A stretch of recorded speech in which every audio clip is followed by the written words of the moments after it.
In 1992, as a network news cameraman filming the LA riots, I came to wonder how we as a society had come to such a level of hatred. I decided to look back to a period of time, the 1960s, when people wanted human rights, when people thought they could change anything. And I wondered what happened to those people? What happened to that movement? And my questions became this documentary, All Power to the People.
Fact is that there are more slums that Negroes are living in the United States of America today than there were 20 years ago. Yeah, that's right. Fact is that the Negro is more hovered up in ghettos today, more segregated in housing today than 20 years ago. The fact is that schools, particularly in the North, are more segregated today than they were in 1954 when the Supreme Court rendered its decision outlawing segregation.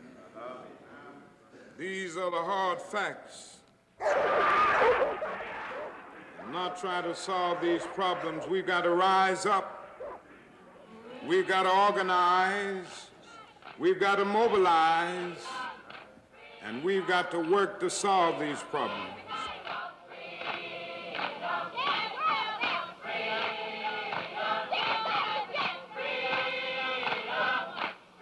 Well, it was a very controlled exercise. We were told what time to come into town, where we could march, where we could not march, the kinds of signs that we could carry. The speakers were told what to say. When you say the March on Washington, you get the perception that people are coming there angry or they're going to do something. It was a picnic. The final thing was we heard Dr. King's I Have a Dream. So everybody was emotionally clapping and so on. I felt quite sad as I looked at the people because it was an empty dream to me. America has given the Negro people a bad check. A check which has come back marked insufficient funds.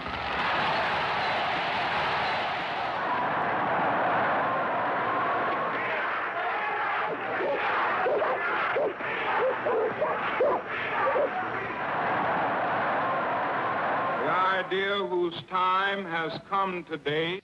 I had responsibility for protecting his life on the march from Selma to Montgomery, and I spent 5 or 6 absolutely sleepless nights down there. I'd drive back and forth from Selma to Montgomery, and I'd look at every tree and around every corner and wonder, and up on the roof and wherever. any sniper could be, because I could feel the hatred drawn toward that place that wanted to kill him. And we had identified about 1,200 people who had histories of personal racial violence. I mean, they had tried to kill, they had assaulted, or they had murdered people on account of race, as far as I know, all whites, killing blacks. And here they were coming. They were drawn like a magnet towards Selma to Montgomery. And the man walked in the valley of the shadow of death for years, and he feared no evil. There were a lot of lynchings and things that were going on that you never heard about because the news never left the South.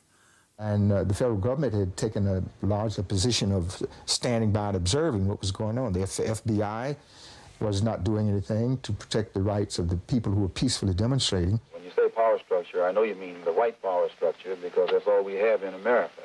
And the white power structure today is just as much interested in perpetuating slavery as the white power structure was 100 years ago, only now they use modern methods of doing so. Blacks being beaten with baseball bats and the fire hoses, and the dogs being sicked on blacks, marchers and protesters and people who were trying to vote.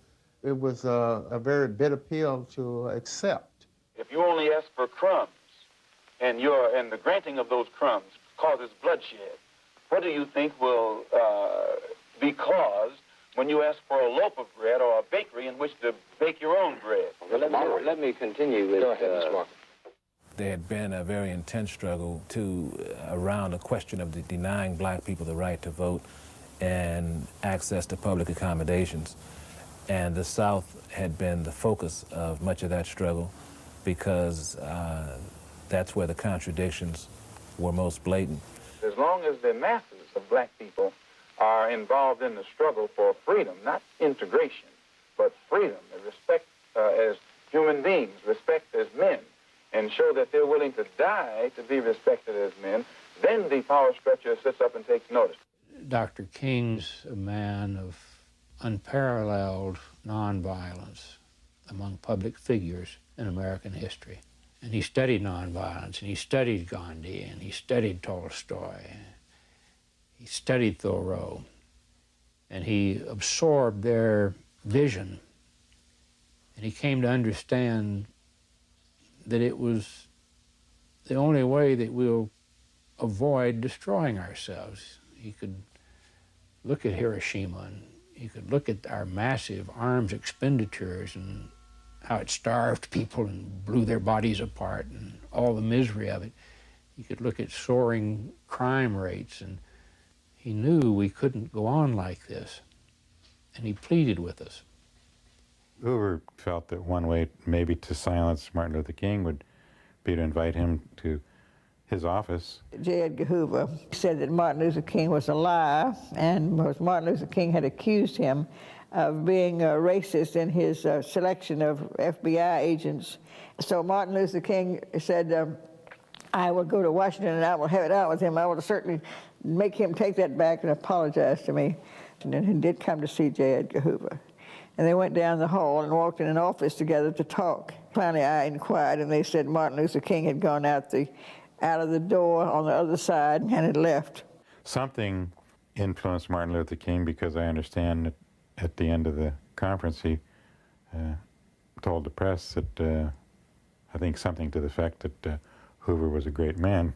J. Edgar Hoover, who was believed to have had a number of tapes of Martin Luther King's experiences with women, and that Martin Luther King was horrified, and that Hoover had accomplished his aim of shutting up Martin Luther King for the time being.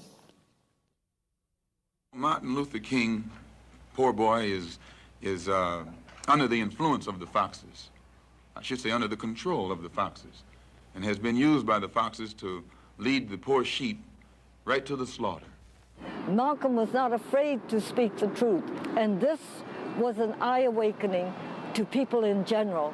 I think even some of the whites started to see some things they could not see before. There are many whites who are trying to solve the problem, but you never see them going under the label of liberals. That white person that you see calling himself a liberal is the most dangerous thing in the entire Western Hemisphere. He's the most deceitful. He's like a fox, and a fox is always more dangerous in the forest than the wolf. You can see the wolf coming. You know what he's up to. But the fox will fool you. He comes at you with his mouth shaped in such a way that even though you see his teeth, you think he's smiling, and you take him for a friend. They falsely accused Malcolm X of being violent, which Malcolm X did not, because all he taught people was self-defense. And self-defense doesn't mean you go out and attack someone, but you do have the right to defend yourself by any means necessary if you're in that position to defend yourself. Malcolm, to us, represented a voice. Why should the black man need some legislation to prove that he's a human being, when you don't need any legislation to prove that whites are human beings? So I make this point because, to come right back to my initial statement at the outset of the program, you will never get real freedom and recognition between black and white people in this country without destroying the country, without destroying the present political system, without destroying the present economic system, without rewriting the entire Constitution. It'll be a complete destruction of everything that America supposedly stands for before a white man in this country will recognize a black man as something on the same level with himself. Heads of governments and leaders of revolutionary movements listened to him and were convinced that there was a legitimate problem, a human rights problem that black people had in the United States, which was being covered up and concealed. He hated all the things that decent people should hate. He hated racism and hypocrisy and oppression and the tyranny of those in power. And what he loved humanity. But of course, the humanity in this country, because of the racism, was not the kind of humanity that anyone could love. It would have to be a society that would have to be changed completely. I, for one, will join in with anyone, don't care what color you are, as long as you want to change this miserable condition that exists on this earth. Thank you.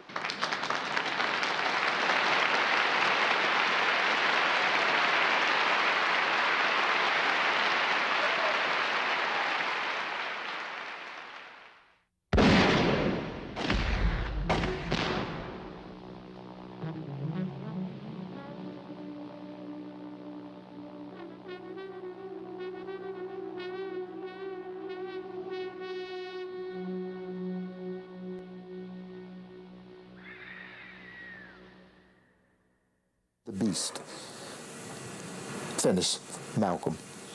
They had to get rid of him. After Malcolm was assassinated, I was at the Audubon Ballroom the day that it happened. It was a terrible thing to witness.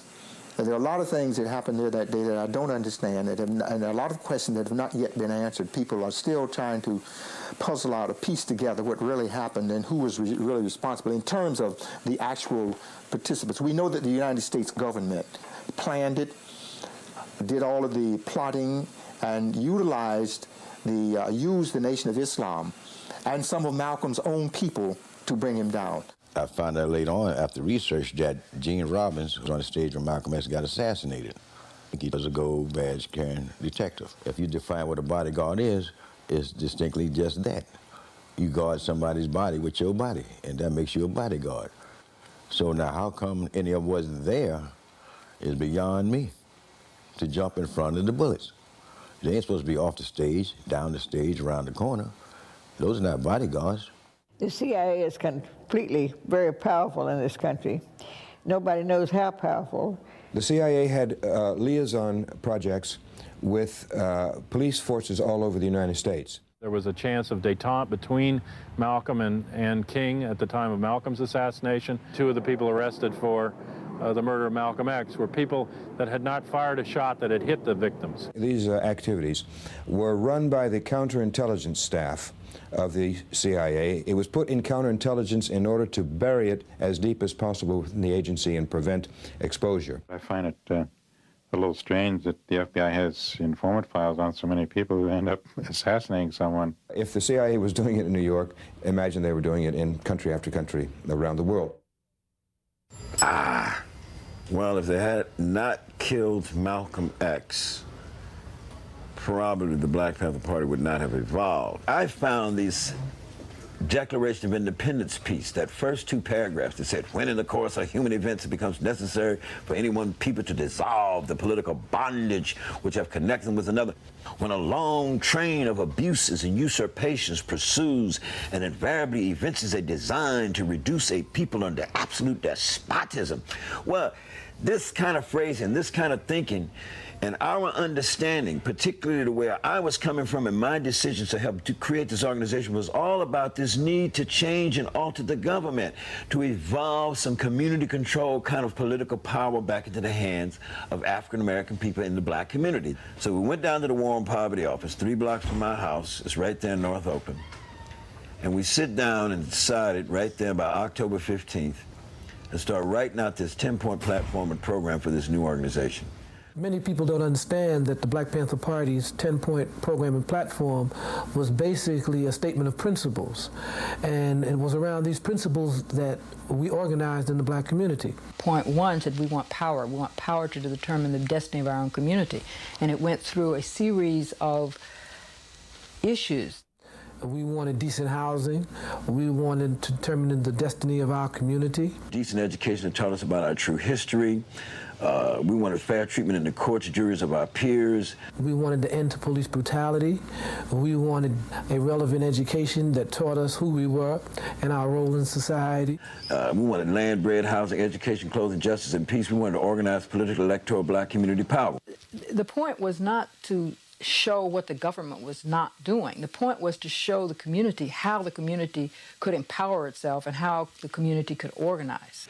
So we wrote this program, 10 points of what we want, then 10 collateral points of what we believe.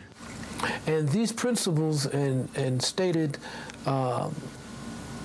objectives of the Black Panther Party were the heart of its program. We still didn't have a name for this organization. I had gotten a pamphlet from the Lowndes County Freedom Organization. So I said, Huey, why they got this logo for this panther here? At another point that day, Huey said, you know, I think the nature of a panther is that if you push it in the corner, and if it can't go left and it can't go right, it's going to tend to come out of that corner to wipe out the aggressor who pushed it in the corner in the first place. I said, that's what the racists have done, Huey. They didn't push us black folks into the corner. And we decided to name it the Black Panther Party at first, and then we said, well, wait a minute, we're going to take a position on self-defense. So me and Huey agreed in the Black Panther Party for self-defense. So that was the night, October 22nd, the finalizing founding evening night. Because this is what happened. Huey was saying, okay, we're going to have some officers. So I flipped for chairman, a coin, a silver dollar. I flip, I say, heads, I'm chairman. Boom, it landed on heads. I say, I'm chairman. I go ready to hand Huey the silver dollar, and I pull back. I says, you don't need to flip. So Huey say, what do you mean I don't need to flip? I says, wait a minute, Huey. I says, only 2 of us. Oh, that's right. I says, you automatically minister to defense. So I got chairman. Yeah. Huey and Bobby said, we want an immediate end to police brutality and the murder of black people. That was rampant in the Bay Area, all over the country. It's always been a society of working-class whites pitted against blacks. They had nothing else they could do but be police and try to come out of their Oklahoma Dust Bowl, I'm gonna kick your ass nigger kind of attitude.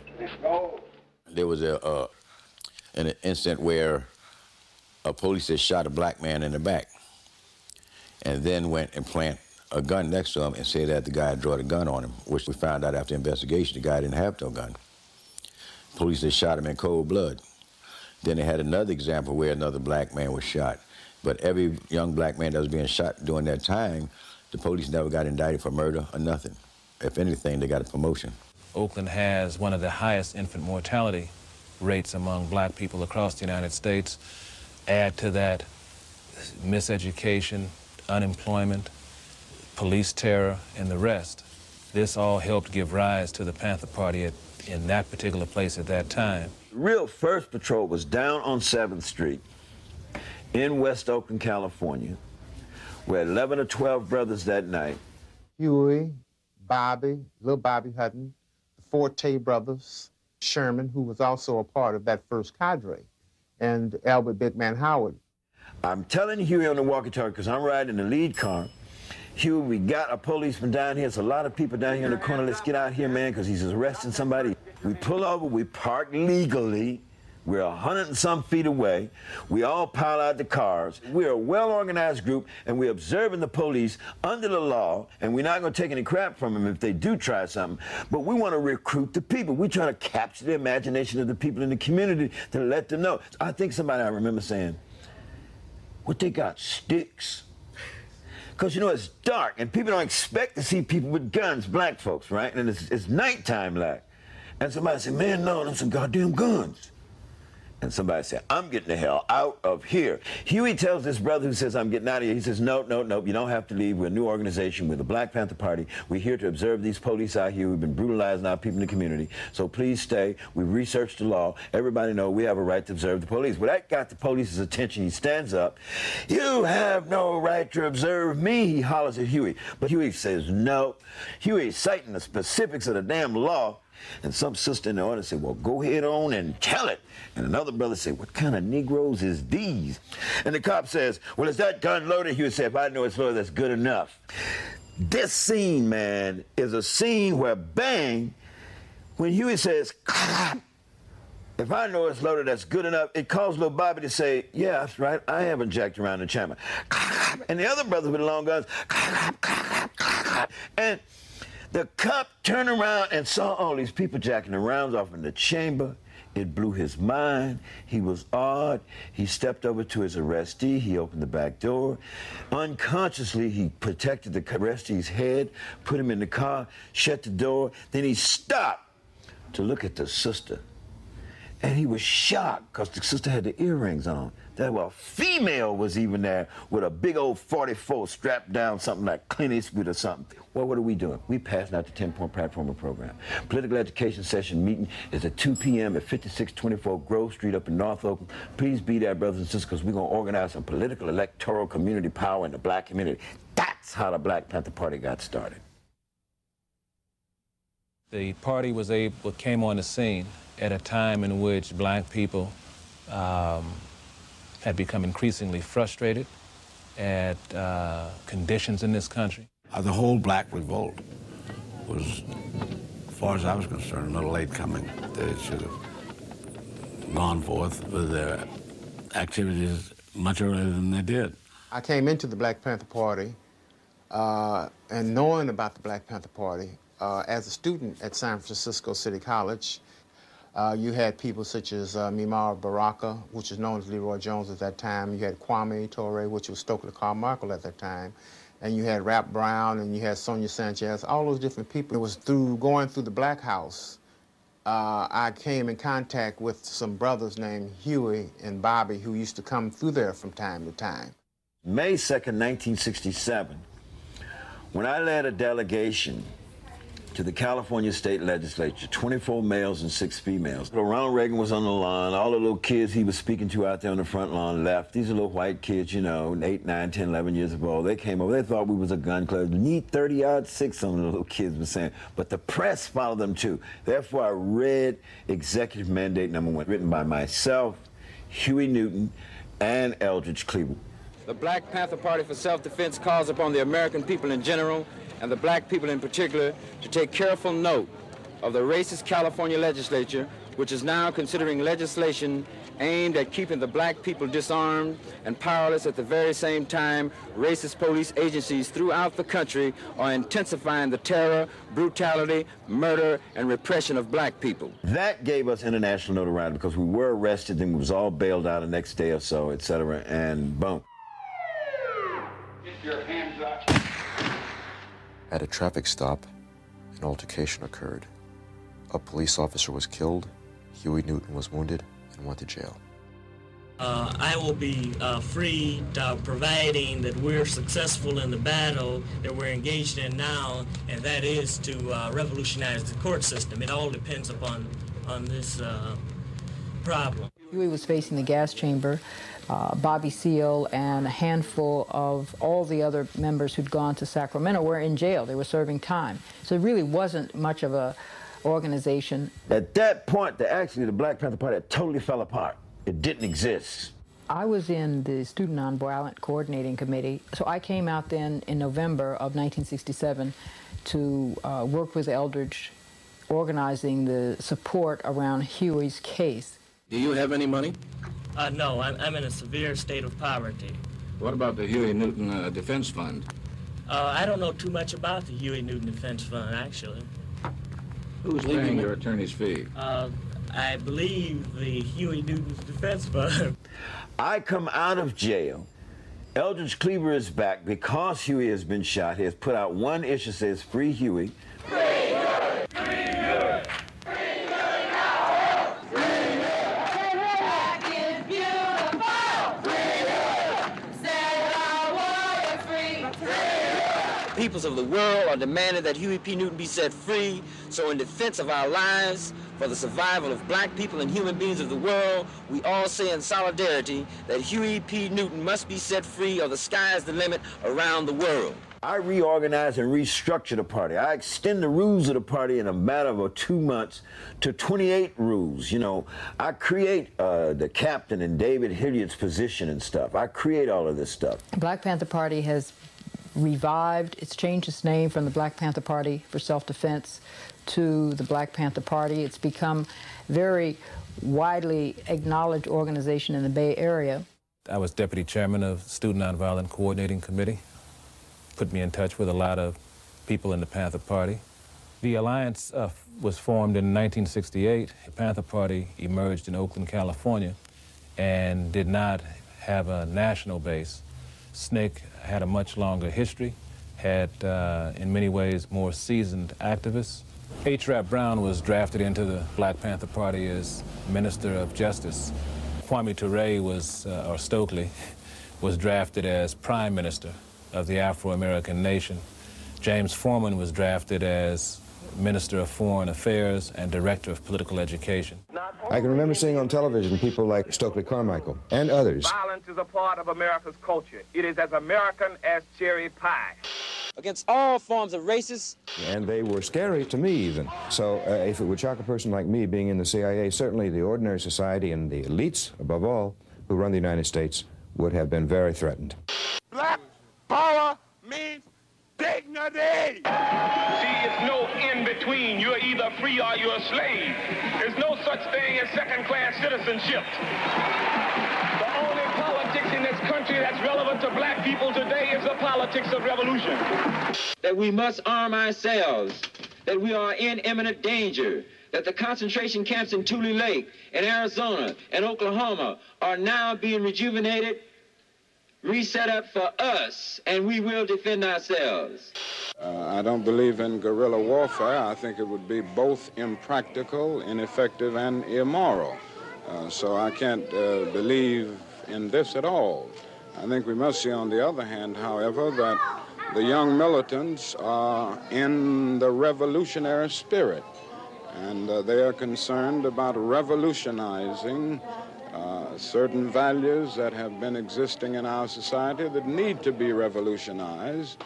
And I think the other thing that we must see is that, as President Kennedy said, those who make peaceful revolution impossible only make violent revolution inevitable.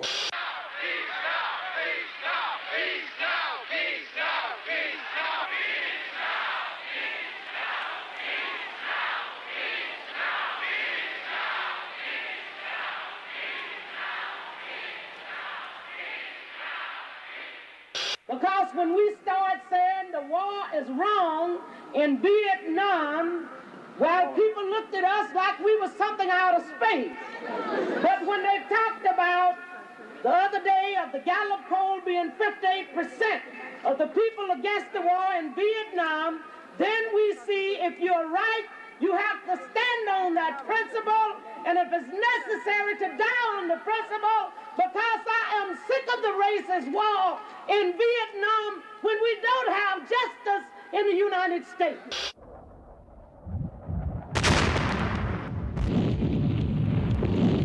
They're a bloody good bunch of killers.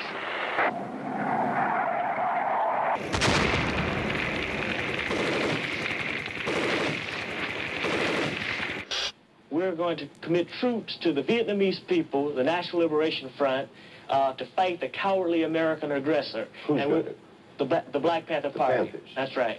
The question is whether our nation has the will And I submit that if we can spend $35 billion a year to fight an ill-considered war in Vietnam and $20 billion to put a man on the moon, our nation can spend billions of dollars to put God's children on their own 2 feet right here on earth. I'm going to make this known at the Paris peace talks so that it can be accepted or rejected by the Vietnamese people. But in the spirit of internationalism and the spirit of international solidarity, we plan to do this, and we would do this for any people who are fighting against American imperialism. I've heard several comments from people that was talking about with the people, for the people, and by the people. Being a black woman from Mississippi, I've learned that long ago that's not true. It's with a handful, for a handful, by a handful. But we're going to change that, baby. We're going to change that because we're going to make democracy a reality for all of the people of this country. And I say that that is a great need now for a radical reordering of priorities in America, and that is a great need for a revolution of values.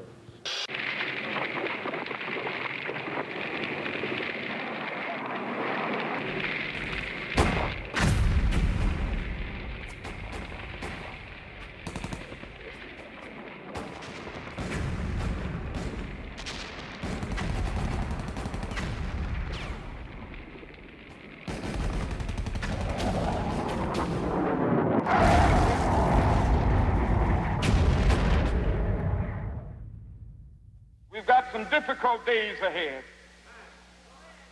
But it really doesn't matter with me now because I've been to the mountaintop. I don't mind. Like anybody, I would like to live a long life. Longevity has its place. But I'm not concerned about that now. I just want to do God's will. And he's allowed me to go up to the mountain. And I've looked over. And I've seen the promised land. I may not get there with you. But I want you to know tonight that we as a people will get to the promised land.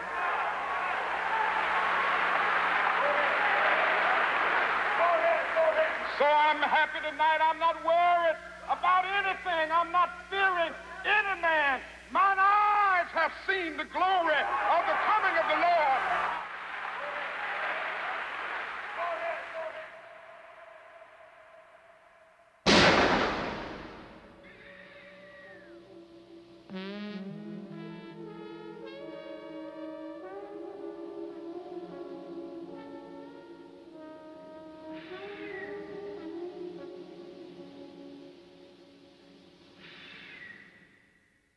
And then a man with a rifle blew his head open.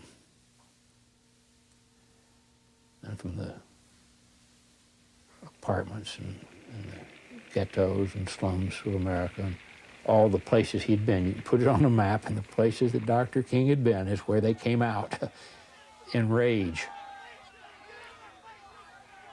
and bitterness that this could happen to this non-violent prophet of social change, committed and driven to create social change, to achieve social justice for all the people in the society and in the world.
Some were happy. If they went, if they thought black men should be killed. I was just driving into Marlon Brando's house up in Beverly Hills. He was lying on the bed when I went in, and I said, have you heard the news? He says, what's that? I said, Martin Luther King was just shot and dead. Marlon didn't say much. As though he was in one of his movie roles. He got up very silently and said, so King is dead. And he went into the telephone and called up the Panther office in San Francisco. Meanwhile, I told his secretary to call the gun shop and order up a number of pistols, rifles, and so forth and so on. I said, Marlon, what are you going to do with those? He said, I'm going to shoot my way all the way to Washington, D.C. Martin Luther King, I think he was killed, just had a plain hatred, a racial hatred. Hoover hated Martin Luther King. I mean, it's just that simple. And he wanted Martin Luther King destroyed because he felt that he might be a messiah for the black people. The CIA, the DIA, and others, we still don't know all of the dynamics because we're just finding out now about the military intelligence. Only our brother Martin Luther King exhausted a means of nonviolence with his life being taken by some racist. What is being done to us is what we hate, and what happened to Martin Luther King is what we hate. You darn right. We respect nonviolence. But nonviolence on the part of who? On the part of racists in this country, on the part of the racists who've infested the police department, who are organized and maintained by the power structure. We want nonviolence, just like Martin Luther King. But to sit and watch ourselves to be slaughtered, like our brother, like Huey was shot, etc., we must defend ourselves, as Malcolm X said, by any means necessary. 2 days later, they murdered Bobby Hutton in the shootout that had happened 2 days after Martin Luther King. About 50 police were shooting into this one house for 90 minutes. And they didn't know who was inside. They threw in tear gas canisters to force the people to come out. The tear gas canister, one of them exploded and caught on fire. So this was a burning basement. Eldridge and Bobby Hutton were the only people in that basement, actually. Eldridge told Bobby Hutton to take off all his clothes because when he went out, if he was naked, the police would be shocked and they wouldn't shoot him. But he was embarrassed, and he only took off his shirt. So when he came out with just pants, he was immediately shot by 7 or 8 policemen and killed. Bobby Hutton was 17 years old. He was a Black Panther. He'd been a Black Panther. He was one of the original founders of the Black Panther Party. This was not a police action. It was a search and destroy mission. It was very clear that it was about killing, that the police intended to kill Panthers. That could have been my son lying there. And I'm going to do as much as I can. I'm going to start right now. What happened for the party after that was a tremendous upsurge in community support. People gave lots of money, gave lots of time. They could see all the things the Panthers were saying were actually true. The fact is that some of our fellow citizens have turned against our society and turned against our government. People perhaps that you do not see, people that perhaps you do not come in contact with. Only 40% of the men that live in the ghetto have jobs that pay more than $60 a week. How can you support a family? How can you bring up children in dignity? Robert Kennedy is the only man on the current political structure that can do the job that we need done. Is there a second choice? There is no second choice as far as we're concerned. Now let's on to Chicago and let's win there.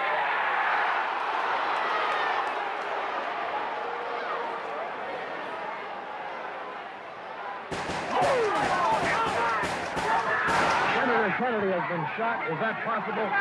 Is that possible? It could. Is it possible, ladies and gentlemen? It is possible. He has not only Senator Kennedy. Oh my God!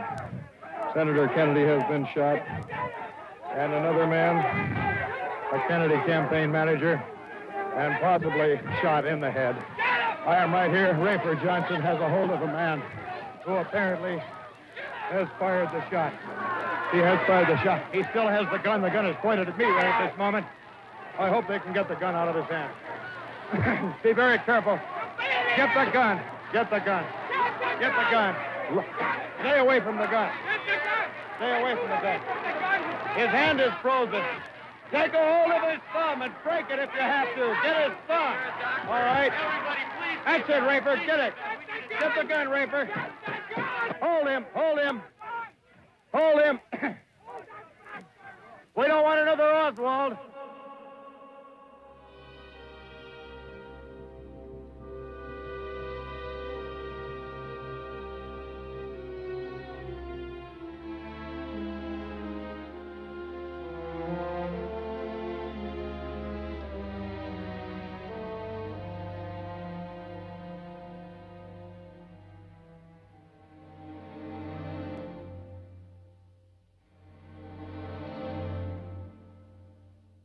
We feel that the police must be brought under control by any means necessary, including through force of arms. And we have never bit our tongue about that.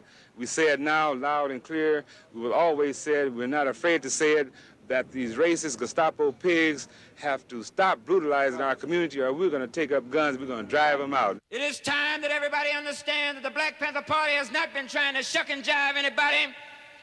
We've been trying to move this struggle from a lower to a higher level. All the people who sacrificed their lives in all organizations, not only the Black Panther Party, who are political prisoners, etc., must be defended. We understand that fascism exists in America, and we are going to create, and we're going to put together, and the years coming, and the work that faces us in the years coming, the very near future, an American Liberation Front to combat the avaricious businessman, the demagogic politician, and the fascist pig cops who murder, brutalize, and terrorize the people. The Panthers were able to spread across the United States and exist in a number of cities. This massive, fast, rapid growth of the Black Panther Party happened all in that period, and it was almost like a reaction to Brother Martin Luther King being murdered in that particular period. The murder of Bobby Kennedy helped solidify most of the coalition politics that went down. And I think it was really initiated by the Panthers, who believed that we needed to unite people of all colors. Because our objective was to coalesce with the Brown Berets, coalesce with the American Indian movement, et cetera, et cetera. And that was the way we were going to change things, is by people of all colors coming together. So we have a commonality there, a basis for unity that leads to a common struggle, if not a common result. You know, because people wanted to do something, they were tired of being spit on, being discriminated against. They wanted to rise up, and that's what was happening with the Red Power movement. The Rainbow Coalition was started by Fred Hampton in Chicago. We said that we would work with anybody and form coalition with anybody that has revolution on their mind. They were the ones that really came out and started showing us how to organize successfully. Racism is an excuse used for capitalism, and we know that racism is a byproduct of capitalism. Fred Hampton had met in prison a young Puerto Rican gang leader named Chacha Jimenez and told him about the Black Panther Party and its programs and how it's serving the people and its revolutionary goals.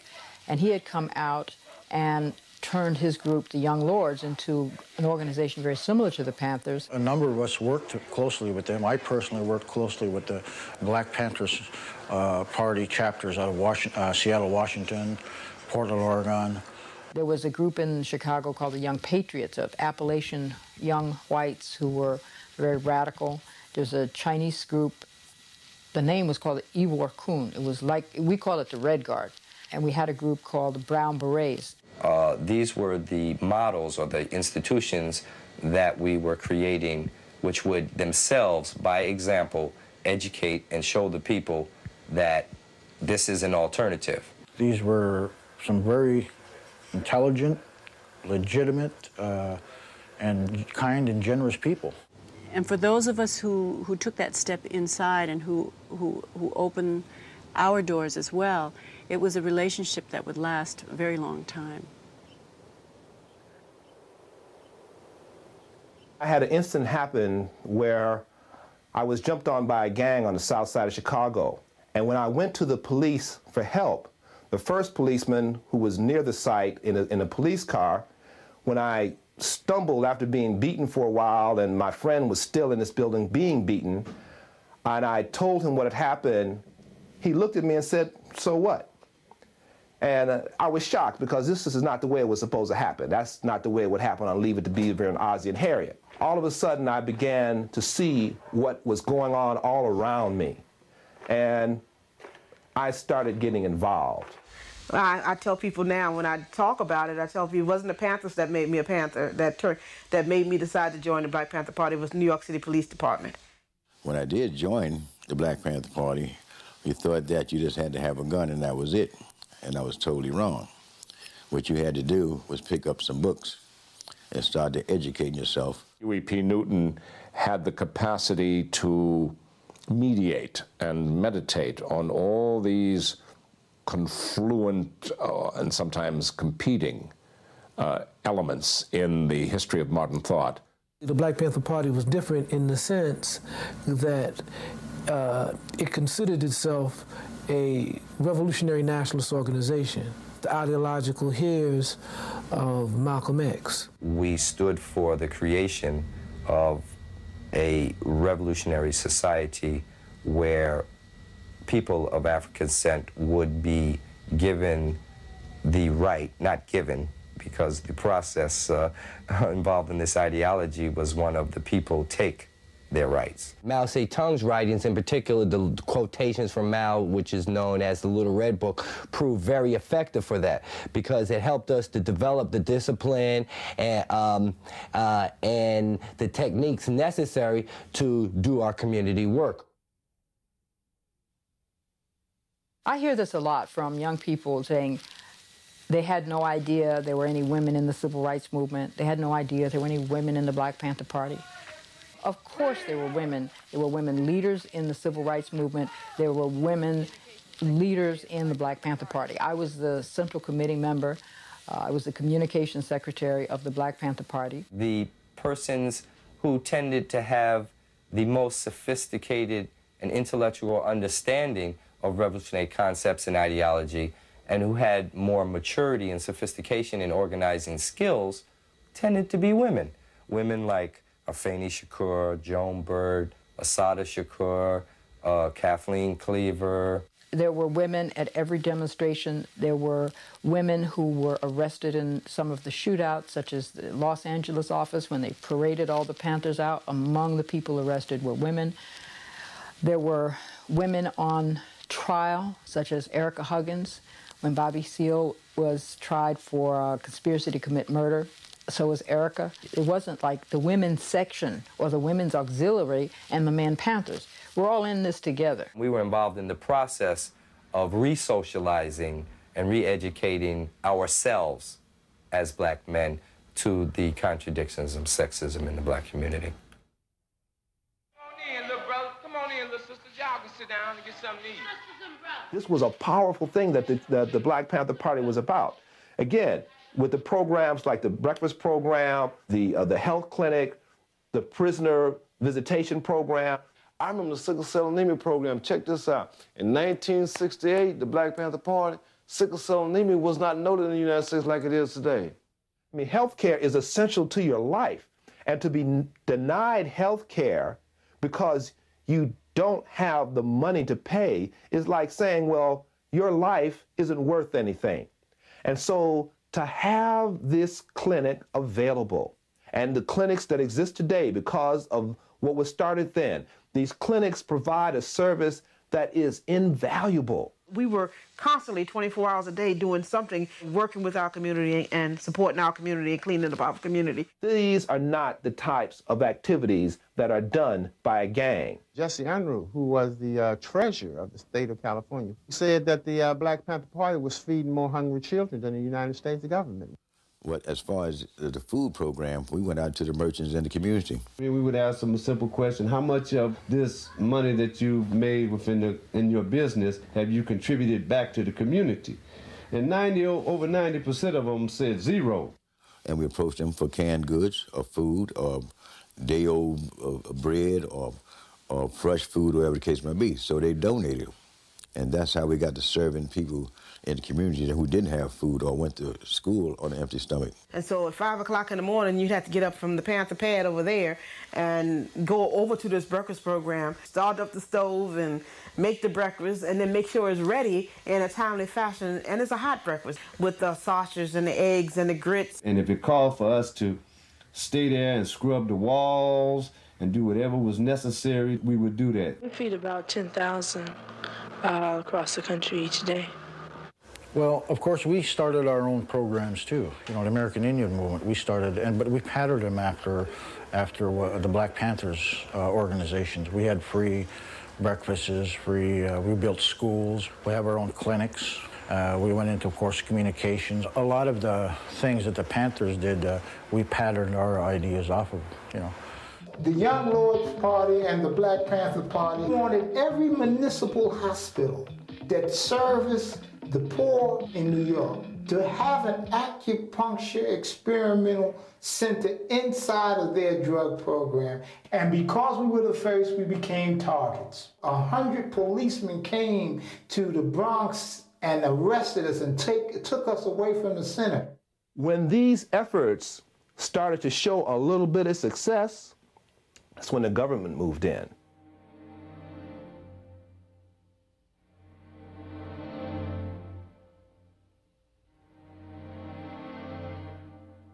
COINTELPRO was the code word for counterintelligence program, and it was a program that the FBI created in 1956 to go after the Communist Party with intentions of trying to neutralize the party, put it out of business. In 1967, they start what became known as MH Chaos, a code word for illegal domestic operations within the United States. We can say that the COINTELPRO was a kind of codification for white supremacy in America, because the function of the FBI was to preserve white political, social, economic supremacy in America. Counterintelligence staff under James Angleton was not the only CIA office which was involved in illegal operations within the United States and with the general attempt to get information on the foreign hand in the protest movement. The Office of Security was another major effort by the CIA. I've seen top secret documents from the White House authored by Nixon communicating with J. Edgar Hoover specifically about the Panthers. Hoover had, well, if you want to call it an enemy list, had lists, but it's difficult to say what Nixon's men had. They pulled the Watergate, so I guess they could do just about anything. The Black Panther Party was looked at as the #1 threat to the internal security of the United States of America. These are word-by-word, verbatim quotes from J. Edgar Hoover. The year of '69, every branch and office of the Black Panther Party in one way, shape, fashion, form, or another was attacked by the power structure, law enforcement agencies, and so on. There's people walking around out there like walking wounded, you know. It's just like they've been in Vietnam. Victims of gun battles and sieges and isolation and torture and destroyed families and dead parents. But nobody knows about them and nobody really cares. And that story is one that hasn't been told yet.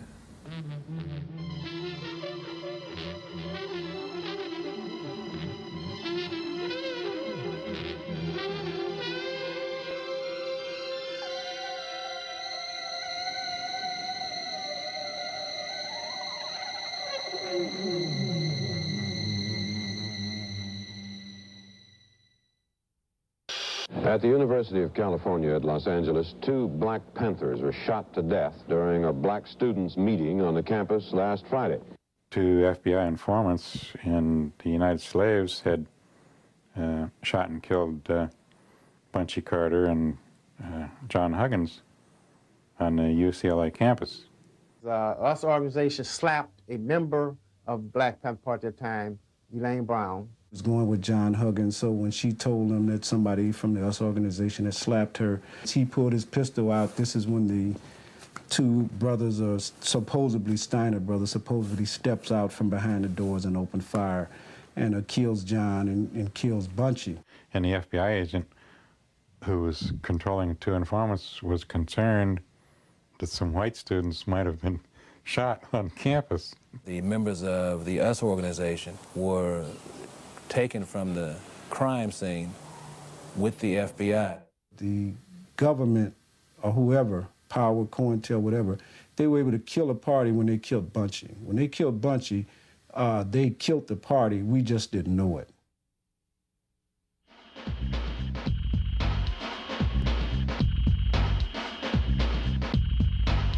They're being exploited. But you and I and they are all the same. I believe it was April 1st, 1969. We were taken down to the Manhattan District Attorney's office in the wee hours of the morning after having been roused from bed by teams of machine gun-toting policemen. Gene Roberts had the dubious distinction of having been Malcolm X's bodyguard when he was assassinated. He was one of the major agents in the Panther 21 case. They brought us all in and put us in one room. They brought Ralph White Sedan, the other undercover agent, with his sawed-off shotgun, and they brought him in with his head down like he's under arrest, took him in another room, and they had Gene Robbins sitting in another office, sitting down, looking like he was depressed, like he was arrested.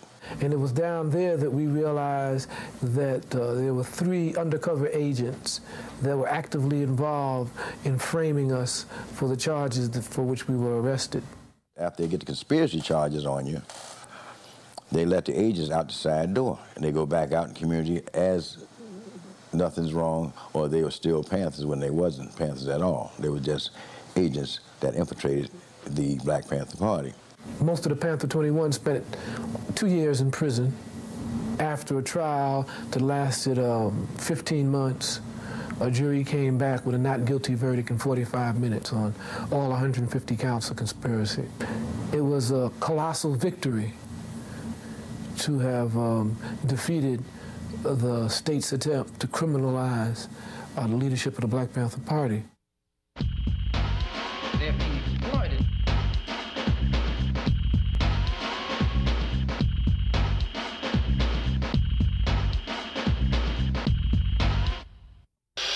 Eldridge Cleaver, the Black Panther leader who fled to Cuba to avoid being returned to jail, arrived in Algeria today to attend a Pan-African cultural festival in Algiers.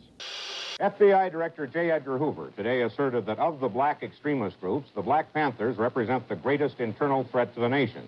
In his report for fiscal year 1969, Hoover said the Panthers have perpetrated numerous assaults on police and have engaged in violent confrontations throughout the country. You might murder a freedom fighter like Bobby Hutton, but you can't murder freedom fighting. And if you do, you come up with answers that don't answer, explanations that don't explain. You come up with conclusions that don't conclude. Fred Hampton, who, by the way, I would look at as one of the true leaders of the Panthers. Extraordinarily talented. 21 years old. Articulate.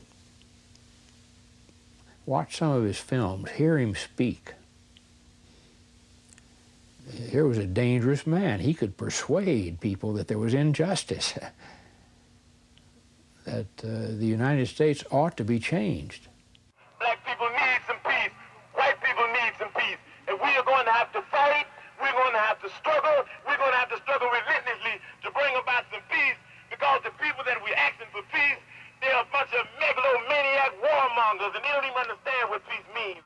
He was the heart and soul of the Chicago chapter of the Black Panther Party.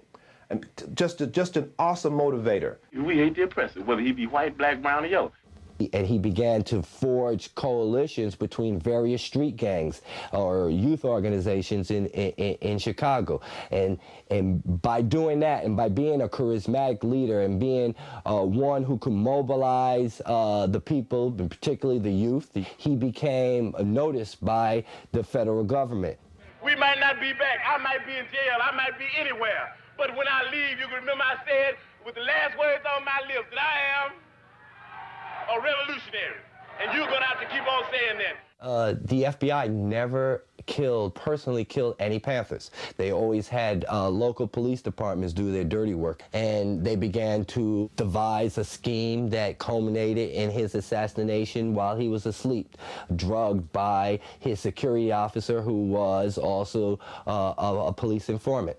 City police in Chicago murdered Fred Hampton.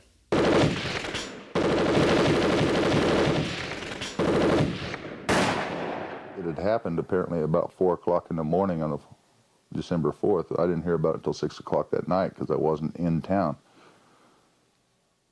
And they popped this picture up on the screen.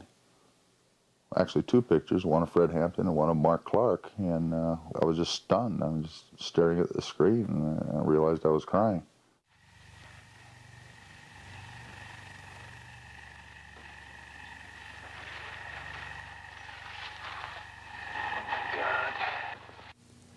They shot that place up in ways you couldn't believe. His wife, pregnant, shot up in the bed there. She survived, as did the fetus, but Fred's body was riddled.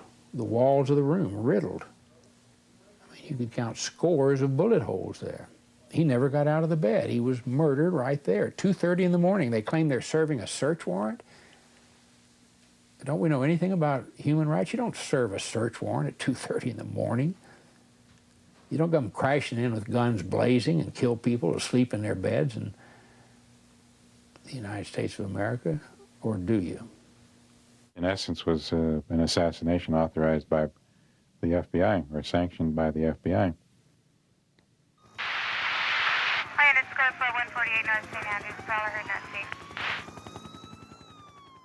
The Criminal Conspiracy Unit of LAPD, their mission in life was to investigate extremist groups, primarily the Black Panthers. And the FBI had a special unit called the S2 unit. They euphemistically called it their racial squad. Their focus was on the Black Panther Party. So the FBI's racial squad and the LAPD's criminal conspiracy section worked literally hand in hand in bringing down the LA Black Panther Party and its leadership, Pratt in particular. When Bunchy Carter and John Huggins had been assassinated, Pratt became the leader of the Panthers, and now the FBI had to get rid of Pratt. Geronimo Pratt was a Vietnam veteran. He'd been a paratrooper and won many medals in Vietnam, including a Purple Heart. He trained all the Panthers in Los Angeles on how to defend the office against attack. He was the defense minister. So he was clearly somebody that the FBI was out to neutralize. December 8, 1969, Los Angeles, Special Weapons and Tactics. Criminal Conspiracy Section, LAPD, FBI.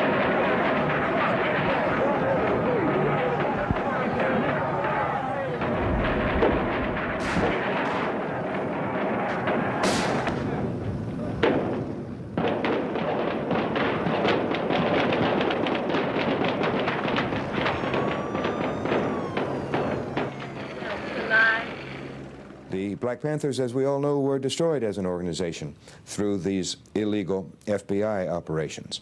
And certainly the CIA violated the privacy and the rights of thousands upon thousands of Americans through the illegal operations which they agreed to do under Richard Helms as director.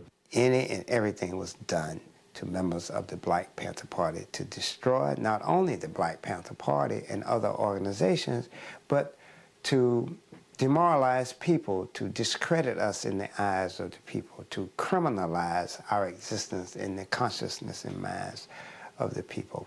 It's physical violence and torture, per se. There's nothing modern about it. and there is nothing sophisticated or scientific about it. It is the base against which psychological warfare has its meaning. We went to interview Dr. Mutulu Shakur, who had cured thousands of drug addicts with the experimental treatment of acupuncture. We found him in an underground prison. The Black Liberation Movement in 1969 lost something like 43 people were killed, and something like 785 people were arrested and put in prison. In any other country, with the population that New African people represent, in any other country in the world, that would be considered war. We went to interview Mumia Abu-Jamal, the Peabody Award-winning journalist. We found him awaiting execution on death row. In essence, when one looks at the aims and objectives of the federal government through the FBI, by way of the COINTELPRO program, what one really sees is a war against Black America, a war against in the words of the files, in fact, the emergence of a Black Messiah who could lead Black America.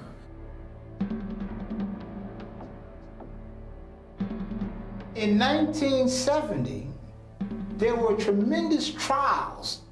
The United States government began to try to sweep up all of the leftovers of the 60s into these major conspiracies.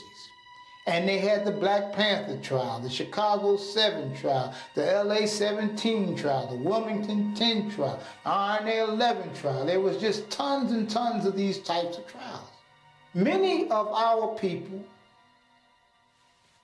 went to the wayside psychologically, emotionally, and physically. 15-hour shootouts, Philadelphia, New Orleans, Los Angeles, San Diego, the frame up of hundreds of Panthers across the country on ridiculous trumped-up charges. I was arrested, I was 19 years old. We were the first Waco. The New Bethel incident, when the police came in, the Detroit police came in there to try to shoot up. Everybody in that church, men, women, and children, were having a peaceful demonstration to try to kill them. They were shooting under the pews. They were shooting at little children running and crying. There's nothing to me has been more painful out of all the people I know that died in Vietnam than those comrades who died out here in the streets. There is nothing. In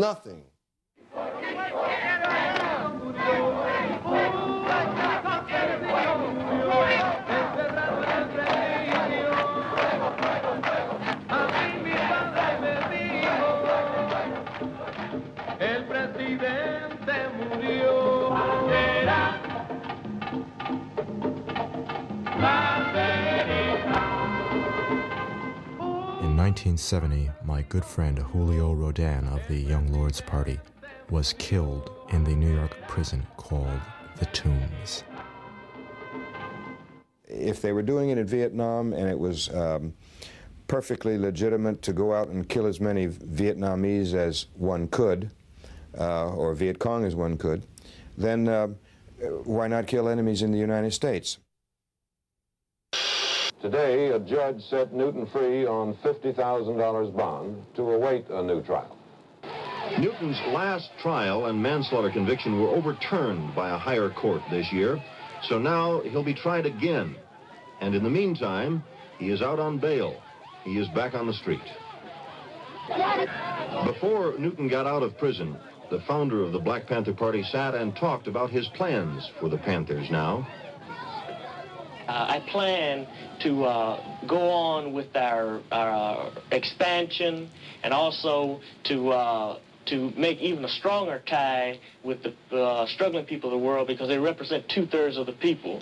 J. Edgar Hoover today characterized the Black Panthers as the most dangerous and violence-prone of all the extremist groups now active in the United States. There were forces afoot trying to undermine the relationship between not only myself and the leadership of the Black Panther Party, national leadership, but between the various forces within the Black Panther Party who wanted to make the Black Panther Party more responsive and democratic, and those who wanted to maintain the Black Panther Party as an extension of autocratic control of a Central Committee. The Central Committee of the Black Panther Party, when I come out of jail, I reorganized it again. Huey and them was actually opposed to this. I says, no, we have to have a broader Central Committee. Because when I come out of jail, Huey was sitting there with him and David, he went to jail, and Elaine Brown and a couple of other people and said, this is our Central Committee. And I says, Huey, this whole supreme commander crap has got to go. And these are the private conversations I had with Huey, you know. So my point becomes, he was trying to absolutize himself. We had felt that all the contradictions that was happening between David Hilliard and all the other people in the party, the central leadership and the breakdown in centralism and all of that, would be resolved when Huey came home. When Huey came out, Geronimo remained a member of the Central Committee. For whatever reason, Huey, after he got out of jail, he wanted to have the total control of the party, but the way the party was set up with the Central Committee, that was impossible. Geronimo, being one of the strongest personalities on the Central Committee, just had to be eliminated. It was around this time that Elmer Geronimo Pratt was captured and branded as a agent by David Hilliard and the Central Committee of the Black Panther Party on the West Coast. Of course, this was a total fabrication. Geronimo was not an agent. In fact, the individual who pointed the finger at Geronimo and declared him an agent, Melvin Cotton Smith, was himself a police informer, an agent, who was assigned to Geronimo by David Hilliard. A split apparently has opened in the leadership of the Black Panther Party. On a San Francisco television talk show, Huey Newton, in the studio, talked with fugitive Eldridge Cleaver, speaking by telephone from Algeria.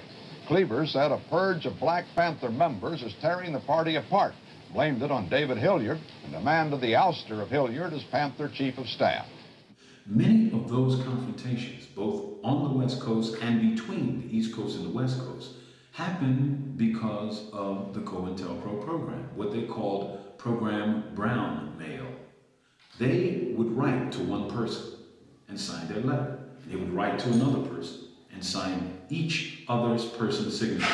And it really cracked the Black Panther Party in two by creating two factions. All of this was happening at the same time that Huey Newton was planning his itinerary to come back east, and the government used the hysteria and the paranoia around these issues to give Huey the impression that the New York Panthers were unloyal to him. They wrote to people in my name, signed my signature. And these were crazy letters that were written by the FBI. And Jeff Fort got a letter from Chairman Fred. Of course, they thought those letters were from each other. And the tone of the letters were incendiary. Well, you're a punk. If I see you, I'm going to shoot you. You're a coward. If you had guts, you would come down here. I mean, it was literally an attempt by this government to incite violence. COINTELPRO was the whole cause of the split between the different factions in the party that caused the death of Sam Napier. In terms of the actual physical integrity and well-being of the Panther, Sam Napier might have been the most important person. The newspaper was the most important entity and tool, an institution that the Panthers had. And he was in charge of the paper. The loss of Sam Napier wasn't just the loss of a person who was a paper salesman. It was like a spirit in the party, a strong, positive spirit that permeated the whole party. You lost like a friend, a brother. Robert Webb was the ranking Panther in the entire East Coast. He had the rank of Field Marshal, which was a Central Committee position. It was an underground secret rank. The police knew who these people were. The police knew that they had orchestrated this conflict. And they gloated over it in their documents when they said that they could take credit for the murder, for Robert Webb's murder, and that they can take credit for the irreconcilable differences in splitting the Black Panther Party. When Huey Newton came to the Northeast, we in New York were responsible for his security. The government knew this. Through their agents and through the mail, they sent threats, death threats to Huey Newton, purportedly coming from us on the East Coast, saying that, you know, we were faithful to Eldridge Cleaver and that when Huey came back east, we were going to kill him. And it was up at Yale University that Huey Newton sort of like got extremely paranoid. I was told that I was suspended from the Black Panther Party for threatening his life. So life is very tough, and a funny thing happened to all of us on the way to the grave. Huh? Huey, David sent me underground with Geronimo, but with no intentions of us being successful, but with the intentions of us eventually being killed. I think their plan was that we would be killed by the police. We would then become martyrs. They would be able to raise us as martyrs and go on with their own program. I followed orders, did what I was supposed to. Geronimo followed orders, did what he was supposed to. And then we end up being in the middle of the split between the Black Panther Party, and they use that as a reason to expel us and to break with Eldridge. And at the same time that this was going on, the Panther 21 in prison were contemplating writing an open letter criticizing the leadership of the Black Panther Party around various issues. There was only two things that could happen, that we could either spend the rest of, go to prison or the cemetery.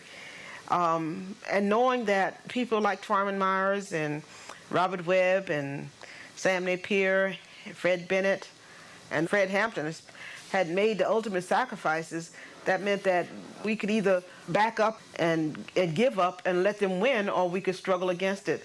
On one end, we had the Huey people who were out to do us in, and on the other side, we had the government who was out to kill us. So we were in between the rock and the hard place. Out of that came the birth of the Underground, the Black Liberation Army, the armed wing of the Black Panther Party, whose stated purpose was to start and initiate an offensive military campaign against the forces of reaction. BLA came into being when those who did political work above ground, when they were more or less from the repressive forces, was forced underground because of their political work in the community. Then they became part of BLA. So basically it was taking the war to the enemy instead of waiting the enemy to bring the war to you. And that's what the Black Liberation Army was about.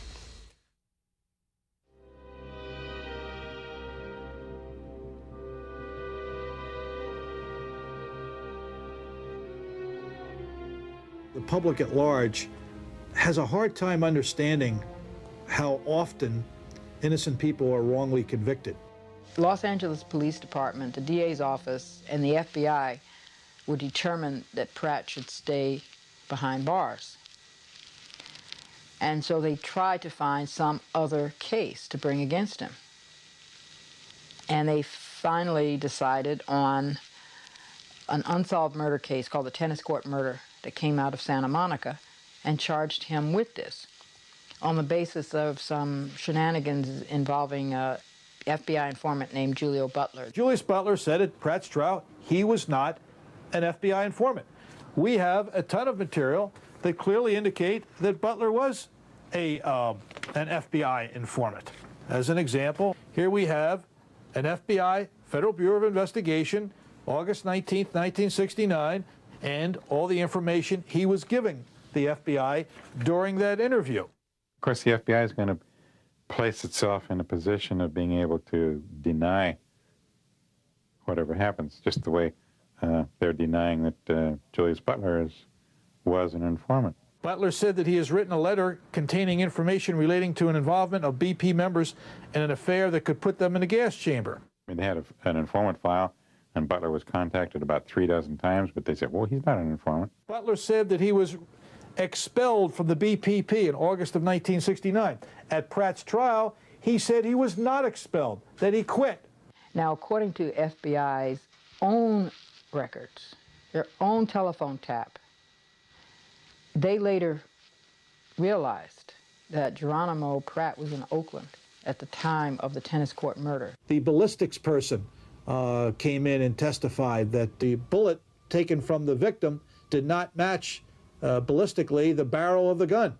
Well, the way they got around that was they had Julius Butler, as part of his confession, tell the jury that not only did Pratt confess the crime to me, that he did it, but he also told me that he threw the barrel of the gun away. So that took care of that.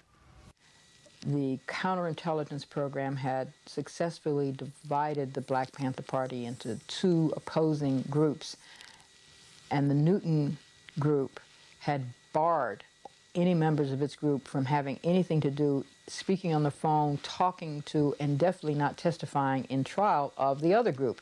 Geronimo Pratt had been expelled. He was in the other group.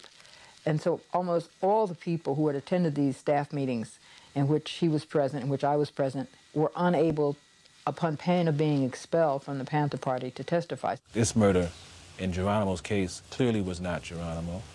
Then those government agents need to be brought to justice. And that's the responsibility of people in this country at this point in time.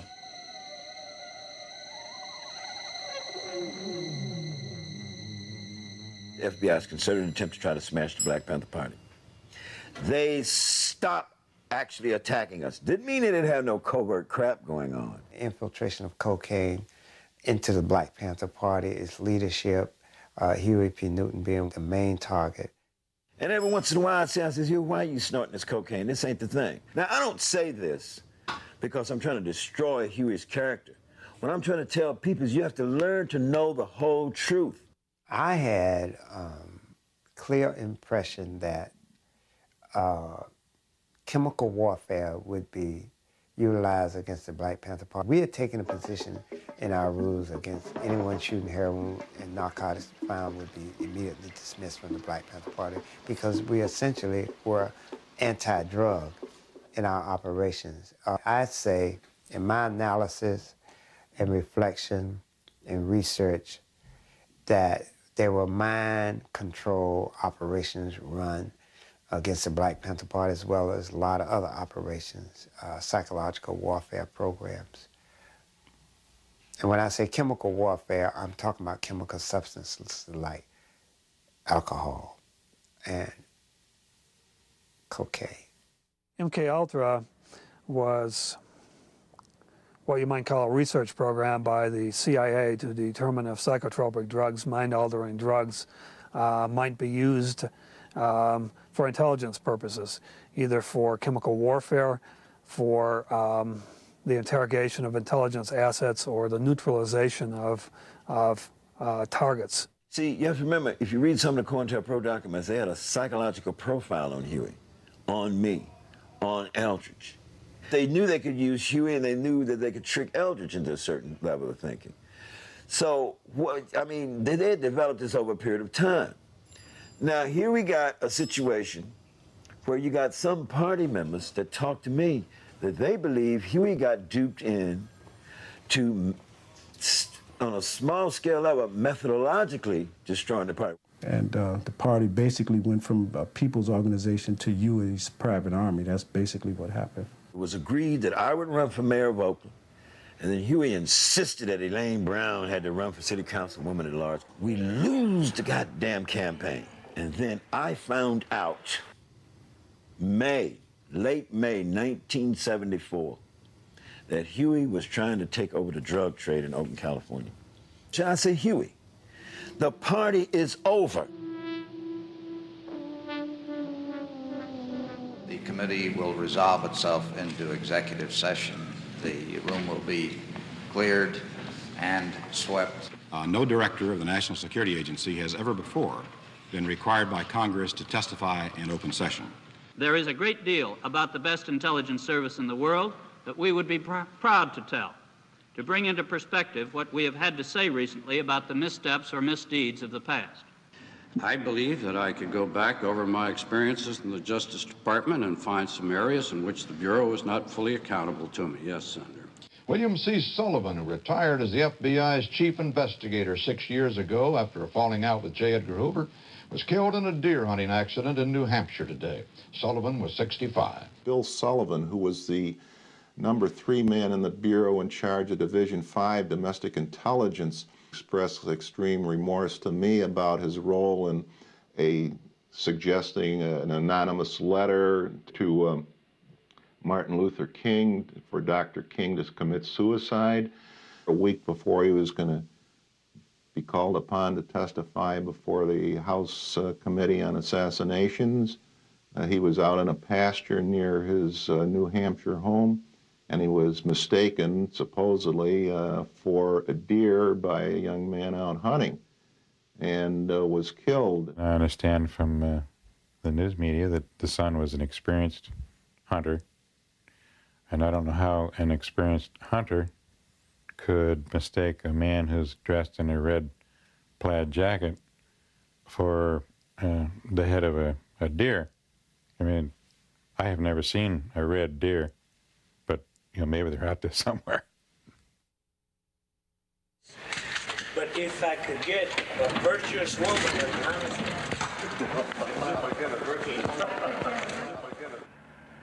Who's the boss? Well, in a human society, there aren't really any bosses, but who is the real leader and who is the person whose words are most meaningful to the party as a whole? There isn't any question about it. I mean, it always, that Huey is that person. I had the distinct impression consistently from 1971 that Ms. Elaine Brown was a highly placed intelligence operative inside the Black Panther Party. I think Elaine Brown came in through Earl Anthony, and she followed the same course of devious type of activities. So I'm saying all this to say that they got involved with people and caused a lot of problems, but we was aware of it. We just wasn't aware of the extent that the LAPD, the federal government with its COINTEL, the CIA, FBI, we wasn't aware of to the extent that these people were involved. She acknowledges in her own words, in her book, Taste of Power, that in fact she had been educated, groomed, taught at the hands of a longtime Central Intelligence Agency operative, J. Richard Kennedy, who anyone can find out about in David Garrow's book, The FBI and Dr. Martin Luther King. So many party members literally have told me they believe this, that this woman was connected some kind of way and got step by step, piece by piece, got Huey hooked over into some notion that he could get more money behind the scene if he step by step methodologically demised the Black Panther Party. We've always wanted to represent the will of the people. They're not interested in socialism at this time because they believe that they can get their just desserts in this capitalist system. When the people democratically want to change in system to a socialist system, then the party will be the first to have solidarity. John Stockwell, former station chief of the CIA in Angola, he said, well, I want to say this to you very clear. The Huey P. Newton that people see today is a direct result of operations run by the Central Intelligence Agency to ensure that he would turn out the way that he is. Some people have a distorted view of me, and it gives me very much trouble. It adds to the sort of timid personality that I already have. It makes me uncomfortable. Because I know that I can't give them all of those things that their idol is supposed to. And I don't want to appear to them a fake, but I would just like to tell them that, you know, I'm just another regular human being.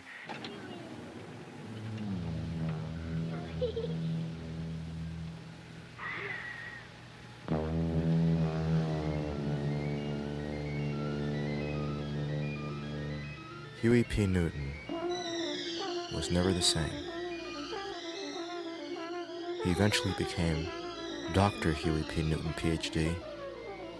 He eventually became a crackhead, and he eventually was assassinated in Oakland in 1989.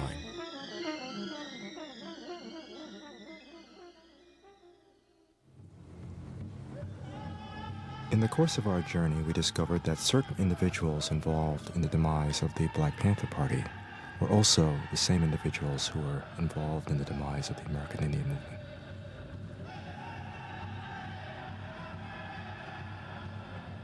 It began in 1973 after the Church Committee hearings, when they proclaimed that they were never going to execute covert operations against dissenting organizations. Yet, at the very time they were conducting such an operation against the American Indian Movement, a program directed towards the American Indian Movement very similar to the program directed against the Black Panther Party. The same bag of tricks in each case. You have a very concerted disinformation campaign. You have the insertion of infiltrators and the development of informants. The use of the infiltrators as provocateurs, attempting to convert bona fide activists into provocateurs or disruptive elements within their own organization. They literally would unleash death squads to make sure that the people who were living on the $1,200 a year in the tar paper shack would continue to live on the $1,200 in a tar paper shack. One of the personnel who were involved in persecuting and later framing Geronimo Pratt was also involved in the fabrication of evidence to convict Leonard Peltier. This was an FBI agent by the name of Richard W. Held. Well, Richard the Elder, which is Richard G. Held, was basically one of the architects of COINTELPRO. Strangely enough, both the father and son were involved in the operation on Pine Ridge, which led to the frame-up of Leonard Peltier on murder charges. Basically the paramilitary operations of 250 to 300 FBI agents, SWAT personnel, on the reservation for about a 3-month period of time to once and for all break the back of the American Indian Movement. Armored personnel carriers with heavy machine guns, M16s wearing camouflage uniforms, overflights by Phantom F-4 reconnaissance jets and Huey helicopters, and remote sensing devices. It was very much like what was deployed in Vietnam at that time. When the people went into Wounded Knee, there were chiefs and elders and some of the American Indian Movement members. These were the Oglala people. They didn't have any weapons. They went in there peacefully. They were surrounded with machine guns, armored personnel carriers, so the people picked up arms. And, you know, there were no comparison what the government had. We shot back. It was self-defense. The government spent nearly $1 billion in the military operation on Pine Ridge. And that's $1 billion in 1975 or 1973 dollars. That's probably more than all the money invested in social programs on that reservation from 1870 onward. A people's movement to control the resources and land on the reservations happened to coincide with the energy crisis. In the Black Hills, there were at least a dozen large multinational corporations, energy corporations involved. And the government purports to represent the people, but it really represents vested economic interests. The movements that are working for positive social change threaten the interests of the transnational corporations, and the government is essentially an instrument of corporate policy.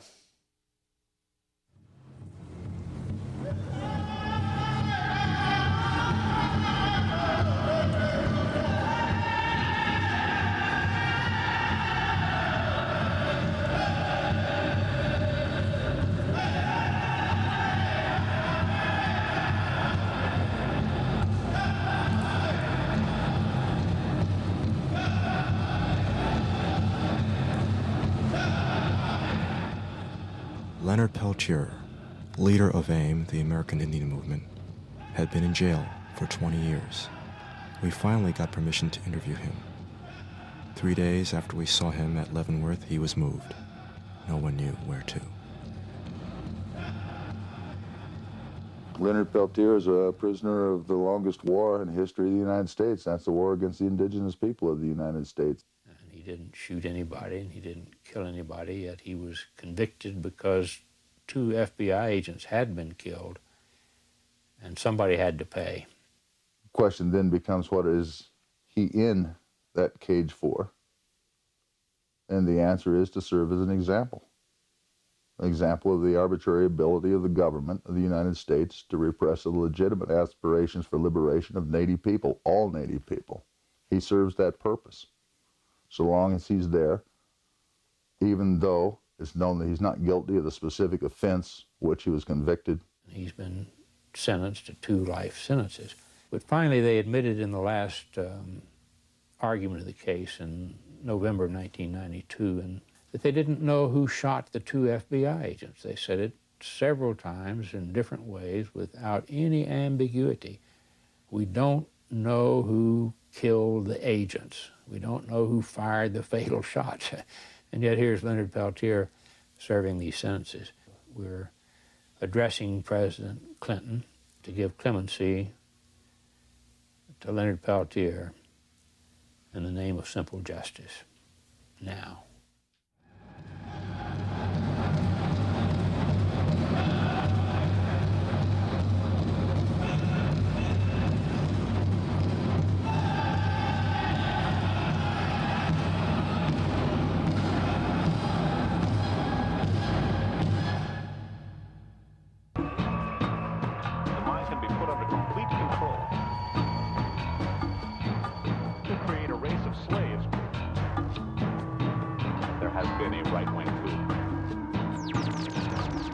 This country is controlled by the Pentagon. Now, who do you suppose killed Kennedy? The National Security Agency have the hit teams. The United States Army, of course, has its contingency plans for putting down civil disturbance in the United States. They had these programs in the 1960s called Cable Splicer and Garden Plot for entering onto the scene in the event of civil disturbance in the United States. These activities continued on into the 1980s, but the main agency that became involved on the civilian side was FEMA, the Federal Emergency Management Agency. The FEMA has created a great deal of paranoia, probably for very good reason. Their whole reason for existence is to take control and keep things going in time of a crisis of, earthquake or military crisis. In the instance of a military or political crisis, we don't know what extremes they're willing to go to. They've drawn up their martial law plans. One of the things that that grew out of the military contingency planning, such as Cable Splicer and Garden Plot, was the military assistance to the police forces in organizing these and training these SWAT squads. So these are, in fact, outright militarized police units, even though they are civilian. And the United States military, the Army particularly, had much to do with the establishment of these units through the 1960s and into the 70s. Now, I think all the way across the country there are SWAT units everywhere.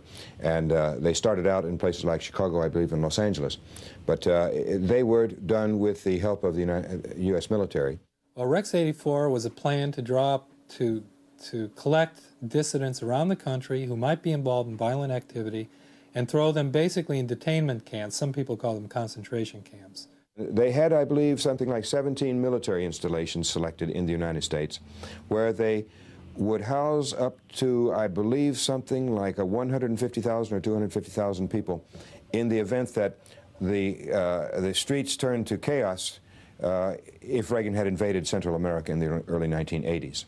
So despite what the director of the FBI may be saying currently, you can assume that they're still conducting covert operations.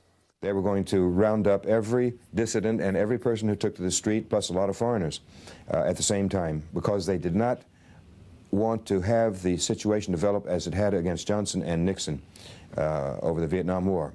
So in the early 80s, Reagan said all he had to, it was all prepared, the statement declaring martial law, suspending the Constitution, and then they could go out and take everybody over to these military reservations, the equivalent of concentration camps, and just hold them there until what he wanted to do was done. The government is definitely shifting intelligence resources to the private sector. And one of the reasons for this is to escape public scrutiny under laws such as the Freedom of Information Act. Freedom of Information Act only applies to government agencies. You have to imagine technology 20, 30 years in advance of what we're using today. All that is classified, and it's classified for a very good reason, because it's being put to criminal uses. Bugging and interception of private communication, the disappearance of privacy, you might say. What's going on now is that there are large private corporate databases accumulated that accumulate information on individuals, track their activities, track their economic activities. These corporations would call themselves credit corporations or whatever, but they're essentially intelligence operations. Please listen, my brother and my sister too. Although these lines may not apply to you, we need less illin', less killing, more chilling. We can reach the pinnacle if our mind is willing. Less drinking, more thinking. What the hell is shocking? Our minds, body, spirits, and our bodies is shocking. I mean to suggest, get the hell is shocking. We can live a little better. I do profess. You see the stogie leads to the bottle to the joint. It's a domino effect. If you get my point, the joint to the coke to the dope, and you know what? The wake up either dead or broke. If the ultimate weapon is a bigger subsidy, we will use it. It is worth it. It's worth $50 million this year if that's what it costs to buy a $3 million crop. If it'll do the job. Now, it may be there'll be social problems and the political problems and the rest and their embarrassment that won't do the job. My guess is that $50 million wouldn't do it, but it is worth it to this country. If that will do the job, pay $50 million.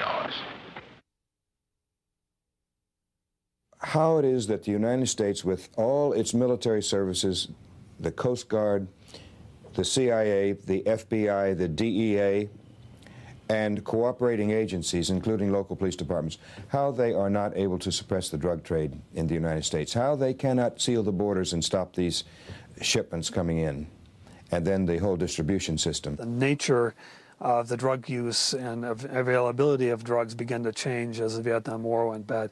Specifically, there was a shift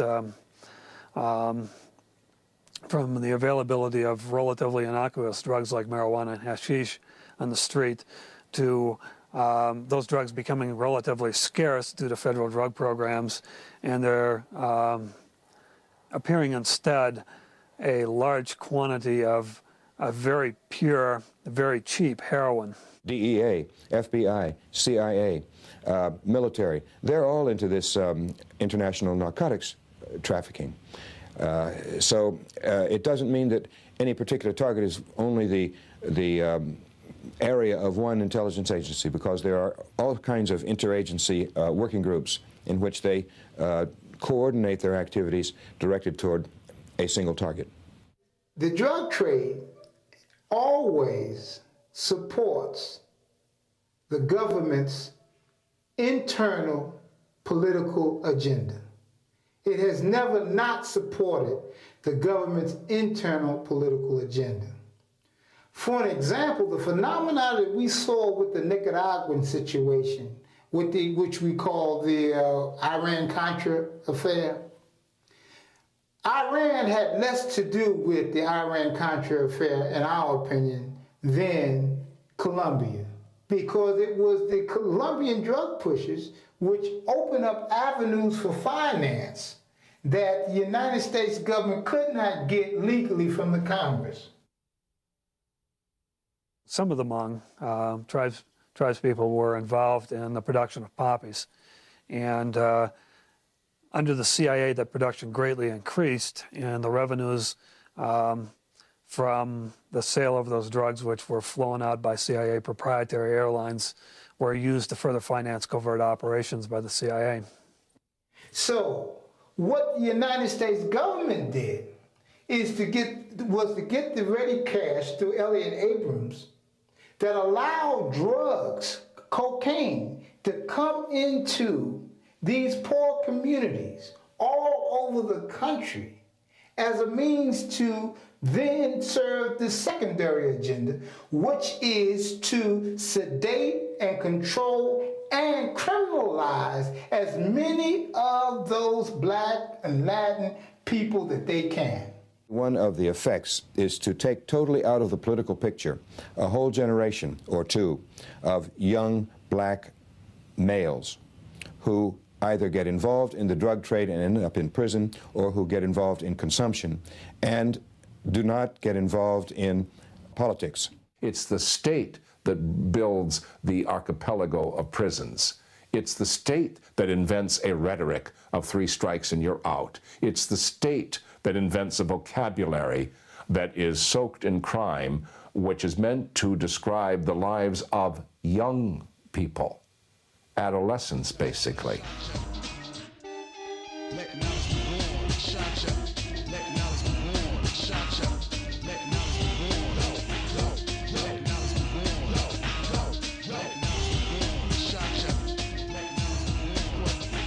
I've spent 19 years in prison in the United States for my political beliefs. You were the symbol that helped sustain me and other African American political prisoners. I say to you, brother, we love you and we will not give up the fight. We will not give up the fight. We will not give up the fight. We will not give up the fight. I think we've had political prisoners in the United States for a very long time.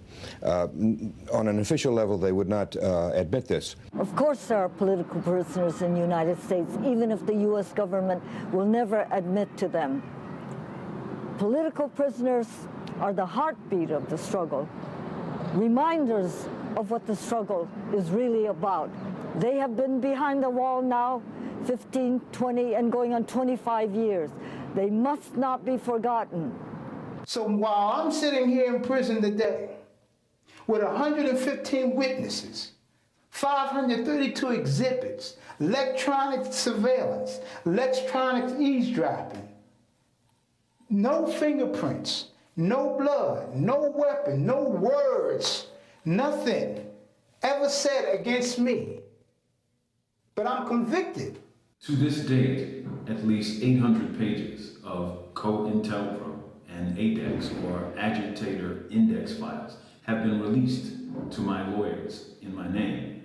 Of course, thousands have not been. They're still classified. We believe that the Congressional Black Caucus should have a hearing to determine the effect of COINTELPRO on the new African independence movement, the Black liberation movement, like they did to the left. That the parties responsible must admit they're wrong in those attacks of violation of those people's constitutional rights. It will then set a tone of reconciliation.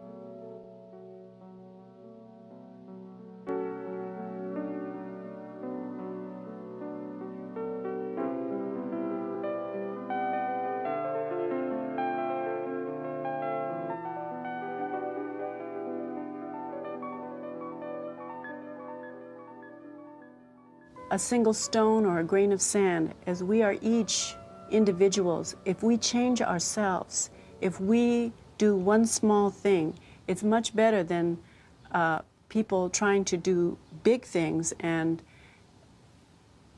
for their self-aggrandizement. Government and the system, the industrial forces that are a plague on Mother Earth, that are destroying the water, the air, the earth itself, the genetic material within us all. It isn't just destroying it for people in Africa, or people in Southeast Asia, or people in Latin America. It's destroying it for every being on Earth. And I mean every being. I don't mean every man, woman, and child. I mean every living entity. All through history, no matter how much power has surged through totalitarian, through empires, rulers, and conquerors, whether they be governments or individuals as dictators or despots or tyrants, history has always shown that the human spirit will always prevail. We do not exist as individuals. All of us have a mother and a father. So we come from a collectivity of these two beings. We cannot ignore that and say, well, I am. There is no I am. There is only we are. We are collective. All of us breathe the same air. We share the same sunlight. The feelings that I have in my heart are feelings that you have in your heart. We share spiritual vibrations. Love is natural. Hate is unnatural. Hate breeds hate. So but I have never known where you have overcome hate with hate, but you can overcome hate with love and respect. I'll just say it in the words of Bob Marley. Stand up for your rights. Don't let anybody tell you what you can and you cannot do. You can organize, you can educate, you can make a difference. We have to learn how to sit down and talk with each other first. Until we can sit down and speak with each other, sit down as men and women, sit across from each other and break bread, and to learn that we're human beings. I don't care, how low you are considered in poverty, or what nationality, or how rich you are. Until we can learn to sit down with each other and discuss the problems, we're not going to be able to accomplish that. Revolution is, first of all, change, personal transformation. Revolution is not a word to be afraid of, because revolution is ultimately the most natural thing in the universe. Revolution is speaking truth to power. It is people recognizing their historical identity and their future duty and necessity to transform this reality into a better reality. I just want to be sure that everyone knows that I still have the fire in the belly, that I'll do what I can to be as productive from here as I can, that I have legal cases that will put these issues in the public record, and we will continue to share that with whoever, and that the international community should know that the New African Independence Struggle and the struggle for justice is live and well. It's dormant, but here comes the wind. Free Mamiya.